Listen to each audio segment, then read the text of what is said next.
Dear colleagues, dear friends, greetings from the headquarters of COFACE Families Europe in Brussels. As director of COFACE, a European non-profit organization with members in 23 countries, representing families in all their diversity, I'm delighted to bring a European perspective to your discussions today in Spain on one-parent families.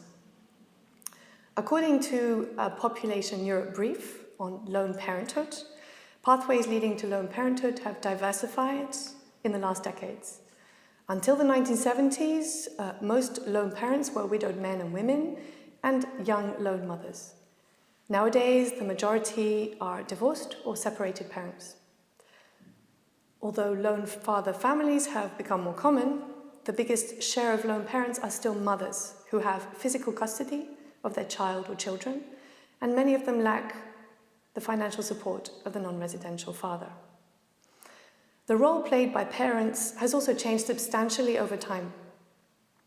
Living with one parent does not necessarily imply that the non-resident parent is not actively supporting their child or children.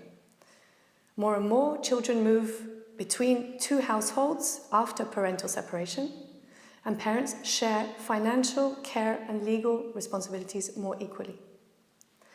Life course analyses reveal that lone parenthood is becoming a more temporary phase in the life course, as episodes of lone parenthood are becoming shorter than in the past.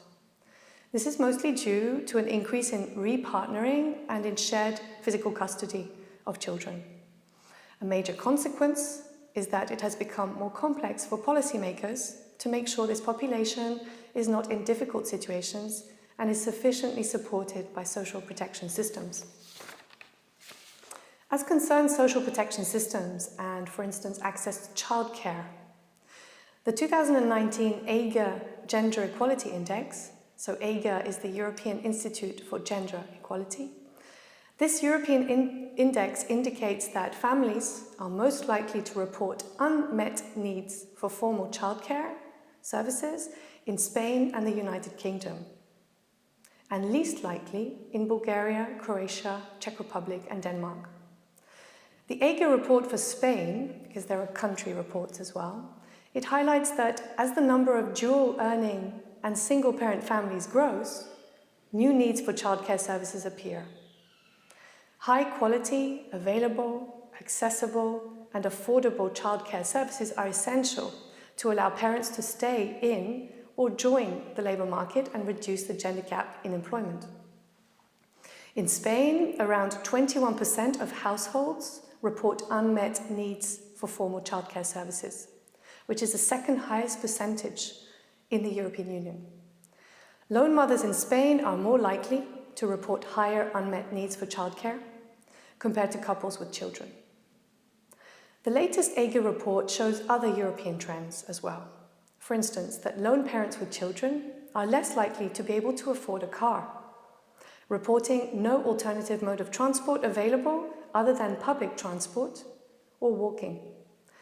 Lack of access to a car for daily use restricts women's employment options, while the longer travel times involved in the use of public transport makes it even more difficult for women, particularly lone mothers, to achieve good work-life balance.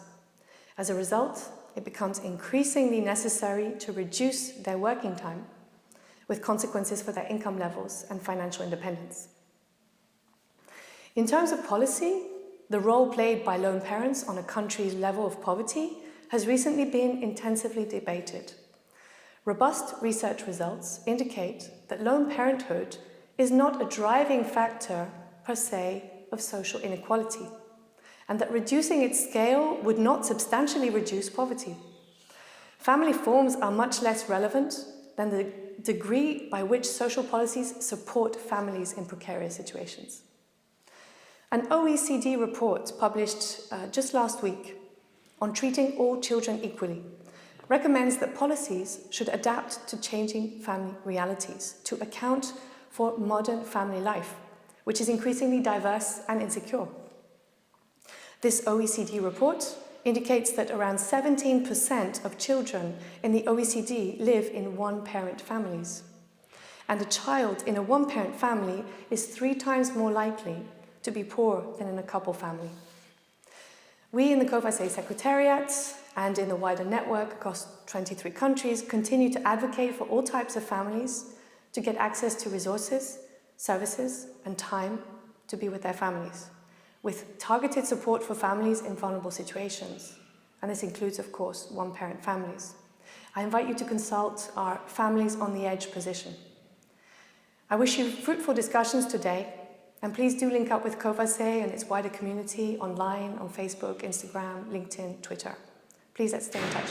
Thank you.